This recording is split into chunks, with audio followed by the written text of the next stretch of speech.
nakasimangot ka na naman. Hindi na kita maintindihan. Kaya ako ganito, kasi alam ko hindi mo na ako mahal.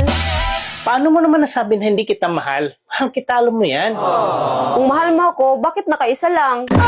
Bakit hindi ka nakatatlo? Mahal kita. Sobra-sobra na nga yung pinapakita kong pagmamahal eh. Sabi mo lang yan. Pero sa pinapakita mo, mahal mo lang ako pag sa pasyalan o sa labas tayo. Alam mo, sa bahay man o sa pasyalan, mahal kita kahit di ko nasabihin sa'yo yan. Mararamdaman mo yan. Sinungaling. Aba, ba't mo nasabing sinungaling ako ha? Pag sa labas tayo, masyado kang concern sa akin. Kaya ramdam ko yung pagmamahal mo. Ang hirap mong paliwanagan. Paano mo naman nasabi yan? Pag nasa labas tayo, lalo na pag nakachoblis ako, ginadyakitan mo ako. Kaya ramdam ko yung pagmamahal mo. Eh, sa loob ng bahay, paano mo nasabi na hindi kita mahal?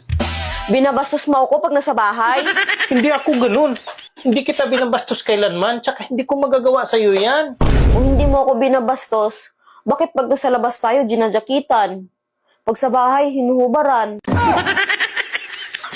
Kasama na yun sa pagmamahal.